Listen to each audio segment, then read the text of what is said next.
कहानी ऐसी है कि करीब 40 साल पहले हमारे ही गांव का एक फौजी छुट्टी पर घर आया था।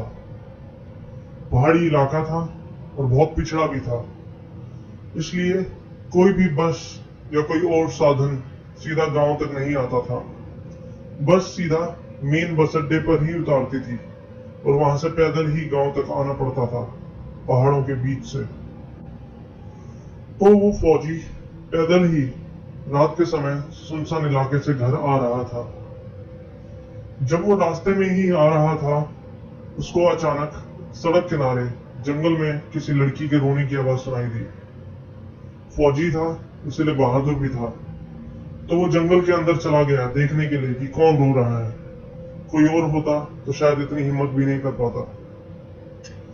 अब वो अंदर पहुंचा तो उसने देखा कि अंधेरे में एक पेड़ के नीचे एक जवान लड़की अकेली बैठी है और रो रही है।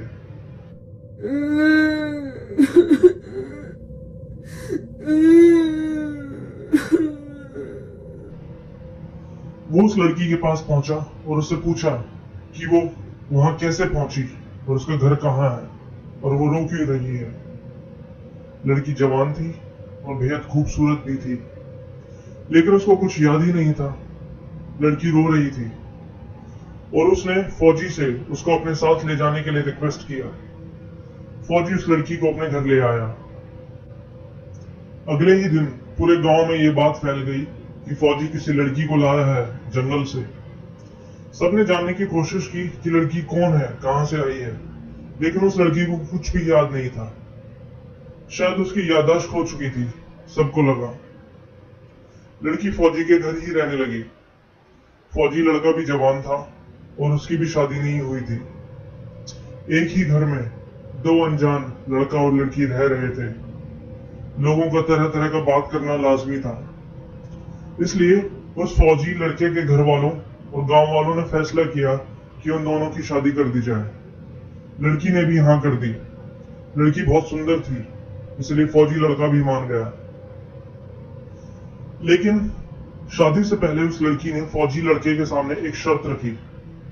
उसने बोला कि मैं तुम्हारी हर एक बात मानूंगी, घर का सारा काम करूंगी, तुम जो बोलोगे वो मैं करूंगी, बस तुम कभी भी बिना दरवाजा खटखटाए मेरे कमरे के अंदर मत आना।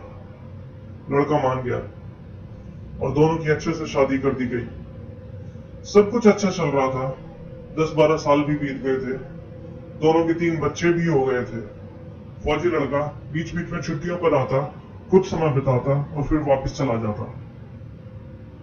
एक बार ऐसे ही वो फौजी छुट्टियों पर घर आया हुआ था और बस जाने ही वाला था। सुबह जाने के लिए अच्छे से तैयार हुआ और तैयार होकर खाना भी खा लिया था। उसकी पत्नी ने अच्छे से उसको खाना बनाया और उसको विदा कर दिया। फिर वो बाहर चला गया बस पकड़ने के लिए। कुछ दूर जाने पर उसको याद आया कि वो कुछ जरूरी सामान घर पर ही भूल गया है, तो वो जल्दी जल्दी वापस घर की तरफ गया। जल्दबाजी में उसको अपनी पत्नी की वो बात ही याद नहीं रही जिसमें उसकी पत्नी ने उसको बोला था कि कभी भी बिना दरवाजा खटखटाए उसके कमरे के अंदर नहीं जाना है।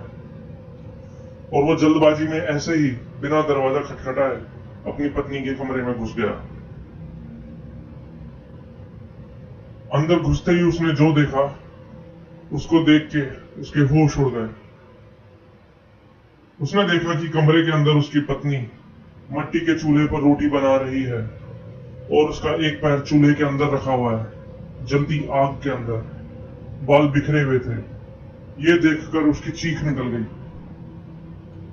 उसकी चीखने की आवाज सुनकर उसकी पत्नी का ध्यान उस पर गया तो वो गुस्से से उठी और चिल्लाई, मैंने बोला था ना, कभी भी बिना दरवाजा खटखटाए अंदर मत आना।